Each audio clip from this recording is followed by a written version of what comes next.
राहुल गांधी इस वक्त में अमेरिका दौरे पर है और राहुल गांधी के अमेरिका दौरे को लेकर के बीजेपी इस वक्त में बीजेपी के नेता तिलमिलाए हुए हैं। राहुल गांधी के ताबड़तोड़ एक के बाद एक वार जारी है और जैसा हर बार होता है वैसा इस बार भी हो रहा है। राहुल गांधी जब जब विदेश जाते हैं बीजेपी के नेताओं के पास में एक ही लाइन उनकी जेब के अंदर रखी हुई होती है जिसको निकाल करके पढ़ने लग जाते हैं कि राहुल गांधी ने विदेशी धरती पर भारत का अपमान किया। अब कांग्रेस ने एक वीडियो जारी कर दी है, मोदी की एक वीडियो जारी कर दी है कांग्रेस ने, जिसमें Modi ji Germany, Japan, New Zealand हर देश में जहां पर भी वो गए वहां पर भारत के बारे में क्या क्या उन्होंने कहा है, भारत की सरकारों के बारे में, भारत के नेताओं के बारे में क्या क्या कहा है, भारत के कानूनों के बारे में क्या क्या कहा है। यानी अब राहुल गांधी को लेकर के आपका वो एजेंडा काम नहीं कर पाएगा जो आप लगातार 10 साल से करते रहे हैं। राहुल ने जो कुछ कहा है उसको लेकर के अब बीजेपी ने एक के बाद एक नेताओं की फेहरिस्त जो है वो आगे कर दी है और तमाम नेता आ रहे हैं, बाकायदा प्रेस कॉन्फ्रेंस की जा रही है। नरेंद्र मोदी ने प्रेस कॉन्फ्रेंस नहीं की है, ये अब तक की लेटेस्ट ब्रेकिंग न्यूज है। बाकी तमाम नेता एक के बाद एक बयान दे रहे हैं, मीडिया को बुला रहे हैं, प्रेस कॉन्फ्रेंस कर रहे हैं। क्या कह दिया राहुल ने ऐसा?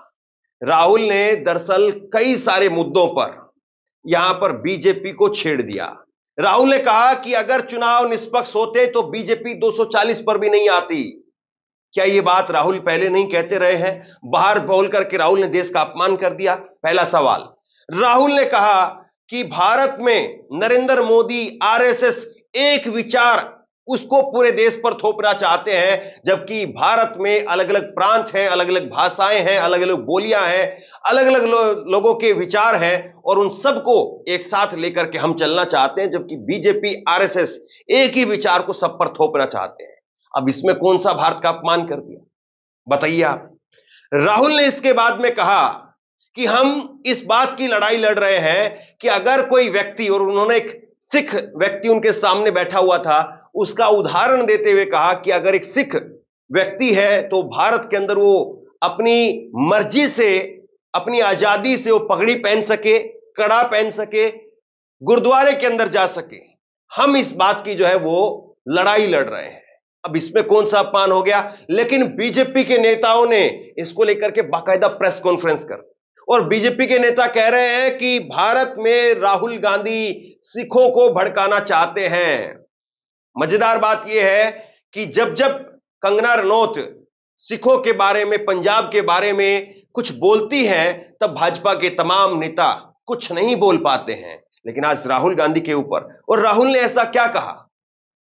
अगर कोई कहे कि हम मुसलमान के टोपी पहनने, उसके मस्जिद में जाने, उसके नमाज पढ़ने के हक को, अधिकार को, उसको बचाना चाहते हैं, उसके लिए संघर्ष करना चाहते हैं, तो इसमें कौन सी गलत बात हो गई?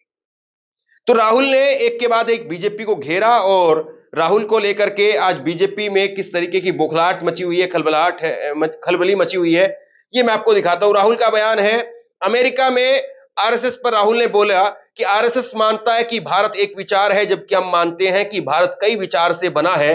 हम अमेरिका की तरह मानते हैं कि हर किसी को सपने देखने का अधिकार है, सबको भागीदारी का मौका मिलना चाहिए, यही लड़ाई है। इसके बाद संविधान पर उन्होंने कहा कि भारत के संविधान में भाषा, धर्म, परंपरा और जाति, हर किसी के सम्मान की बात कही गई है। संविधान आधुनिक भारत की बुनियाद है। चुनाव के दौरान मैंने देखा कि लोग स्पष्ट तौर पर समझ रहे थे कि भाजपा, बीजेपी हमारी परंपरा, भाषा, राज्य और इतिहास पर हमला कर रही है। बीजेपी का डर समाप्त हो गया है। यह भारत के लोगों की उपलब्धि है जिन्होंने बताया कि हम भारत के संविधान पर किसी भी हमले को स्वीकार नहीं कर सकते हैं। तो ये बातें राहुल गांधी की तरफ से कही गई। लेकिन राहुल ने चीन के ऊपर कहा, बेरोजगारी को लेकर, और उसके बाद में हेमंता बिस्वा शर्मा हो या गिरिराज सिंह हो, तमाम लोग आ गए मैदान के अंदर और वो कहने लगे कि चीन की प्रशंसा कर रहे हैं राहुल गांधी। राहुल ने चीन पर सिर्फ इतना कहा था कि चीन भी एक वक्त में बेरोजगारी के दौर से जूझ रहा था और अमेरिका में ही ज्यादातर सामान वो बनाए जा रहे थे, लेकिन धीरे धीरे ये पूरा बाजार चीन में शिफ्ट हो गया और आज चीन में बेरोजगारी काफी हद तक खत्म हो गई है। अब बताइए, ये किसी के बिजनेस मॉडल की चर्चा करना, उस देश की वाहवाही करना कैसे हो गया, यह सवाल उठ रहा है। लेकिन मोदी जी क्या कह रहे थे? मोदी जी जब विदेश में थे तो क्या कह रहे थे? कांग्रेस की तरफ से एक वीडियो जारी की गई है जिसके अंदर चीन, दक्षिण कोरिया, जर्मनी, ऑस्ट्रेलिया, अमेरिका, दोहा, कनाडा, कैलिफोर्निया और लंदन के अंदर मोदी जी ने क्या कहा है, आइए एक बार सुनते हैं। छोड़ो यार, डूब गए, कुछ होगा नहीं। अरे भगवान बचाए भाई, पता नहीं पिछले जन्म में क्या पाप किए हम हिंदुस्तान में पैदा हुए यार, पता नहीं पिछले जन्म में क्या पाप किया था, हिंदुस्तान में पैदा हुए। ये कोई देश है, ये कोई सरकार है, ये कोई लोग है? चलो छोड़ो, चले जाए कहीं और। कौन सा पंजा था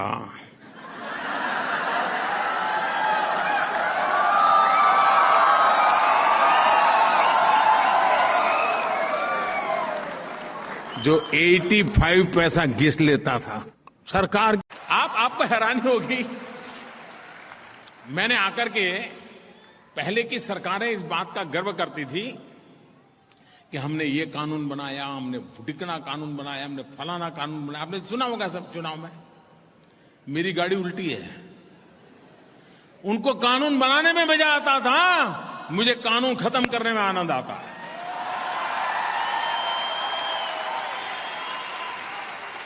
हमारे यहां पहले जो सरकारें थी वो इस बात का गर्व करती थी कि हमने ये कानून बनाया, हमने वो कानून बनाया, हमने ठीकना कानून बनाया, हमने फलाना कानून बनाया। आपने पूरे चुनाव के कैंपेन में देखा होगा, यही बात चलती थी, हमने ये कानून बनाया, हमने वो कानून बनाया।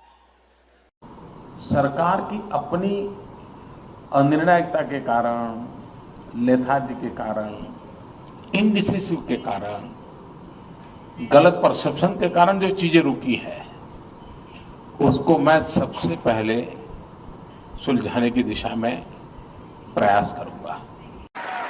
जिनको गंदगी करनी थी वो गंदगी करके चले गए, लेकिन हम सफाई करके जाएंगे। Much of India that we dream of is yet to be built. दवाइयां, पैकिंग अच्छा होता है, दवाई लिखने वाले को भी कुछ मिलता रहता है। आप जानते होंगे डॉक्टरों की कॉन्फ्रेंस कभी सिंगापुर होती है, कभी दुबई होती है? वहां कोई बीमार है इसलिए नहीं जाते। फार्मास्यूटिकल कंपनियों के लिए जरूरी है, करते हैं। I am very surprised to hear such a statement from a head of the family and that too on a foreign soil. तो जो भक्त आज राहुल गांधी को ये कह रहे हैं कि वो विदेशी धरती पर जाकर के भारत का अपमान क्यों करते हैं, भारत के बारे में क्यों बोलते हैं, क्या वो मोदी जी के बारे में भी यही बात कहेंगे कि मोदी जी भारत का अपमान कर रहे थे, भारत के सरकारों का, भारत के कानून का, भारत के संविधान का अपमान कर रहे थे? सवाल ये है। लेकिन राहुल से जब पूछा गया कि आप मोदी के बारे में क्या सोचते हैं, तो राहुल ने कहा कि मैं मोदी से नफरत नहीं करता हूं, मैं उनको इस तरह से देखता हूं कि मेरा अपना एक नजरिया है और उनका अपना एक नजरिया है, बस मैं उनके बारे में नफरत के तौर पर नहीं सोचता हूं। Something has definitely changed after the election results. You know, people come sometimes while I'm in Delhi. People will. I'm driving in the car. Sometimes they'll make me open the window, and they'll say, "डर निकल गया, डर नहीं लगता अब डर नहीं लगता, डर गायब हो गया." तो it's interesting to me that BJP ने कितना, मोदी जी ने कितना डर फैलाया, एजेंसीज का दबाव, मीडिया का दबाव, इनकम टैक्स डिपार्टमेंट, छोटे बिजनेसेस पे, मीडियम साइज बिजनेसेस पे, और एक सेकंड में सब गायब हो गया।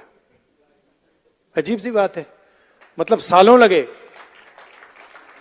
उस डर को पैदा करने में, सालों लगे, प्लानिंग चली, पैसा लगा और 1 सेकंड में खत्म। और वो दिखता है अब, you can see it, I see it, I get to see it in parliament. I see the prime minister right up front, and I can tell you that the idea of Mr. Modi, 56-inch chest, direct connection with God, that's all gone. It's history now.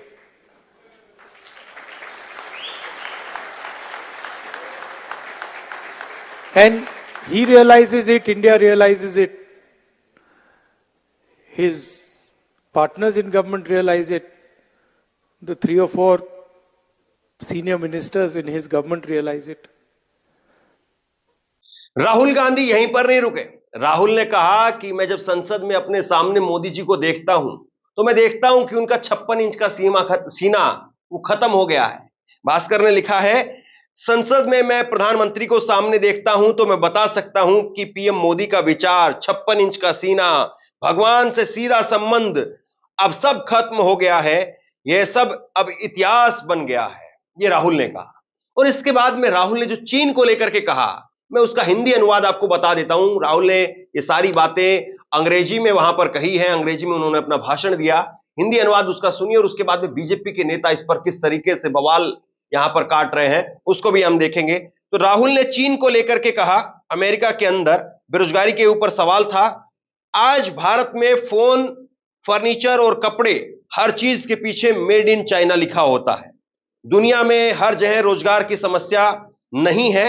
पश्चिमी देशों में भारत में रोजगार की समस्या है, लेकिन चीन और वियतनाम में रोजगार की समस्या नहीं है। साल 1940, 1950 और 1960 के दशक में अमेरिका वैश्विक उत्पादन का केंद्र था। अमेरिका में कार, वॉशिंग मशीन, टीवी सब कुछ बनाया जाता था, लेकिन धीरे धीरे यह उत्पादन कोरिया, जापान और चीन में चला गया। अगर आप आज देखें तो चीन वैश्विक उत्पादन पर हावी है। भारत में आप फोन, फर्नीचर, कपड़े देखें तो उन सभी के पीछे मेड इन चाइना लिखा होता है। यह एक तथ्य है। उत्पादन का काम रोजगार पैदा करता है। हम जो करते हैं, जो अमेरिका या पश्चिमी देश करते हैं, वो उपभोग को व्यवस्थित करना है। भारत को उत्पादन के काम और उत्पादन को व्यवस्थित करने के बारे में सोचना होगा। विनिर्माण या उत्पादन चीनी, वियतनामी या बांग्लादेशी का होने जा रहा है। बांग्लादेश अभी समस्याओं का सामना कर रहा है, लेकिन उसके बाद भी उसने वस्त्र उद्योग में हमसे पूरी तरह से प्रतिस्पर्धा की है। उन्होंने वस्त्र उद्योग में हमारा सफाया कर दिया है। आप देखते होंगे कि अभी आप कोई भी सामान मंगवाइए, कोई भी प्राइवेट कंपनी से, फ्लिपकार्ट से, अमेजोन से, कोई भी सामान आप मंगवाइए, और जो सामान आप मंगवाते हैं, रसोई का सामान मंगवाएंगे या ऑफिस का कोई सामान मंगवाते हैं, वो सारा चाइना का माल। और कितना माल आज मंगवा रहे हैं लोग। ये सच्चाई है कि वहां से चीजें जो वेबसाइट के जरिए हम मंगवाते हैं, वो सारी वेबसाइट अब वहां से काम कर रही है।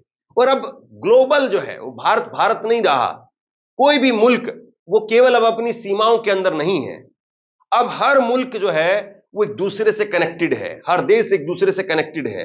और वेबसाइट के जरिए, गूगल के जरिए दुनिया की किसी भी वेबसाइट से अब आप जो है वो सामान मंगवा सकते हैं। दुनिया के किसी भी देश से आप सामान मंगवा सकते हैं। तो अब एक तरीके से चीजें खत्म हो रही है, और जिसको समझना ही उसको खत्म करना होगा। अब आप जब तक रोग के बारे में, जब तक आप चर्चा नहीं करेंगे, बात नहीं करेंगे, बीमारी क्या है उस पर बात नहीं करेंगे, तब तक आप उसका इलाज कैसे कर पाएंगे। अब आप कहें नहीं कि मेरे पैर में चोट लगी हुई है और सीना तान करके खड़े रहें, कितनी देर खड़े रहेंगे। पैर की चोट आपको झुका देगी और पता चलेगा कि आपके राइट पैर में कोई दिक्कत है, इसीलिए आप झुके हुए हैं। तो ये चीज राहुल गांधी कह रहे हैं, लेकिन बीजेपी के नेता आप देखिए, राहुल ने सिखों के लिए जो कहा मैं आपको दिखाता हूं। राहुल बोले, लड़ाई इस बात की है कि क्या सिख को भारत में पगड़ी या कड़ा पहनने का अधिकार है या नहीं, या एक सिख के रूप में वह गुरुद्वारा जा सकता है या नहीं। यह राहुल ने कहा। और उसके बाद तमाम भाजपा के नेता इस पर मैदान में आ गए। आप देखिए कि बीजेपी के ही केंद्रीय मंत्री हरदीप सिंह पुरी वो सामने आए और उन्होंने कहा राहुल गांधी हमारे भाइयों को भड़काने की कोशिश कर रहे हैं। इसके बाद बीजेपी के राष्ट्रीय सचिव मजिंदर सिंह सिरसा वो सामने आए।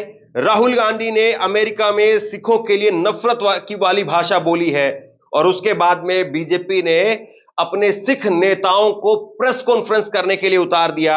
आज 12:47 पर बीजेपी ने प्रेस कॉन्फ्रेंस की और उसके बाद में शिवराज सिंह चौहान सामने आते हैं। शिवराज सिंह चौहान ने कहा कि राहुल गांधी जी लगातार 3 बार हारने के बाद कुंठित हो गए हैं और देश की छवि खराब करके अमेरिका में अपनी कुंठा निकाल रहे हैं। देश के बाहर जाकर के देश की छवि को खराब करना देशद्रोह जैसा अपराध है। ऐसा कोई देशभक्त नहीं कर सकता है। बीजेपी के नेता अब राहुल गांधी को देशद्रोह के तौर पर देख रहे हैं। कमाल की बात यह है कि एक वक्त में आप कहते हैं कि वो सरकार का हिस्सा है, एक वक्त में आप कहते हैं कि वो देशद्रोह का काम कर रहे हैं। और बीजेपी के एक और फायर ब्रांड नेता है जो पाकिस्तान भेजने के लिए उतावले रहते हैं, गिरिराज सिंह। गिरिराज सिंह ने क्या कहा है वो भी आप देखिए। गिरिराज सिंह ने जो है वो एक्स्ट्रा काम पर लगे हुए लगातार ट्वीट कर रहे हैं। अपने बुरे दौर में चाइना को ब्रांड एम्बेसडर की जरूरत नहीं है क्योंकि राहुल गांधी उनके सबसे बड़े एम्बेसडर बन चुके हैं। साथ ही भारत को पाकिस्तान या चाइना के विरोध की जरूरत नहीं है क्योंकि उनका काम राहुल गांधी कर रहे हैं। और एक और ट्वीट किया, राहुल गांधी अपनी विफलताओं को छिपाने के लिए मोदी जी को चाहे जितनी गाली दे, आज दुनिया के सभी नेता उन्हें सम्मान की दृष्टि से देखते हैं। किसी भी वैश्विक समाधान के लिए उनके पास में आते हैं। अब ये वैश्विक समाधान वाले जब मोदी जी के पास में आते हैं तो क्या वो मणिपुर की भी चर्चा करते होंगे, या मणिपुर के नेता वो आकर के अपने ही देश के बारे में चर्चा कर पाते होंगे, या जो वैश्विक समाधान तलाश करके सबको बताते हैं, इतने बड़े ज्योतिषी हैं या इतने बड़े जो है वो रणनीतिकार हैं, तो वो मणिपुर के बारे में क्यों नहीं कर पा रहे हैं? सवाल यह है कि बीजेपी इस वक्त में राहुल गांधी को अटैक करने के लिए कोई नई स्क्रिप्ट उसके पास में नहीं है। अगर मैं यही बयान हाल में राहुल गांधी जब जब बाहर गए हैं अगर मैं उठा करके आपको दिखाऊं तो शब्दों का थोड़ा बहुत हेरफेर हो सकता है, बाकी हूबहू उसी तरह से किया जा रहा है। लेकिन राहुल गांधी ताबड़तोड़ तरीके से लगातार बीजेपी पर हमलावर है और वो कह रहे हैं कि अगर निष्पक्ष तरीके से चुनाव हो जाते तो 240 भी नहीं आती। चुनाव आयोग ने वही काम किया जो बीजेपी चाहती थी। पूरे देश में जैसे मोदी जी चाहते थे उन्होंने वैसे प्रचार किया। I was frankly blown away by the wisdom of India. Like I would sometimes sit there and say, this is quite amazing. Right? There was like a wall that suddenly arrived and said, okay, we are not backing down now. And really, I don't think the BJP, in a fair election, they were nowhere near 240 seats. No way. I mean, I'd be surprised if they had a financial, huge financial advantage. They had locked our bank accounts for one, but huge war chest. The election commission was doing what they wanted. I mean, the entire campaign was structured so Mr. Modi could, do his thing across the country. States where they were weak were designed differently than states where they were strong. So I don't view it as a free election at all. I view it as a rather controlled election. Rahul America में जाते हैं जब जो बात कहते हैं या और अन्य किसी देश में जाकर के जो बात राहुल गांधी कहते हैं, मुझे लगता है कि अब देश के लोग उसको लेकर के कम से कम बीजेपी के नेताओं से सर्टिफिकेट लेकर के तो नहीं मानेंगे, क्योंकि बीजेपी के नेता बार बार यही बात बोलते रहे हैं और राहुल गांधी बाहर जाकर के बार बार देश के मुद्दों पर बात करते रहे हैं। अगर ऐसा होता कि राहुल गांधी के बाहर जाकर के बोलने से उनका नुकसान हो रहा है तो जाहिर सी बात है कांग्रेस पार्टी आज 100 पर नहीं आती और बीजेपी 240 पर भी नहीं आती। इस हिसाब से तो बीजेपी को आज 400 पर आना चाहिए था और कांग्रेस को 40 पर आना चाहिए था। लेकिन अब तस्वीर जो उभर करके सामने आई है, अब उसमें कितनी ईमानदारी है और कितना नहीं है, कितनी निष्पक्षता है या नहीं है, वो तो सिस्टम के लोग जाने। लेकिन यह बात सही है कि बीजेपी के प्रदर्शन में गिरावट आई है, मोदी जी की लोकप्रियता में गिरावट आई है। मोदी जी जो 4 लाख के करीब वोटों से जीतते थे, वो 1.5 लाख वोटों से ही जीत पाए हैं। वो संघर्ष कर रहे थे, पीछे भी हो गए थे, अब ऐसे में राहुल गांधी पर बीजेपी के नेताओं का प्रहार जनता कितना स्वीकार करती है, ये तो लोग ही बताएंगे, आप ही बताएंगे। आप लोग क्या सोचते हैं नीचे कमेंट बॉक्स में लिख करके जरूर बताइए। इस वीडियो को शेयर कीजिए और इसी तरह की तमाम खबरों के लिए ऑनलाइन न्यूज इंडिया को सब्सक्राइब कीजिए। आपका बहुत बहुत धन्यवाद।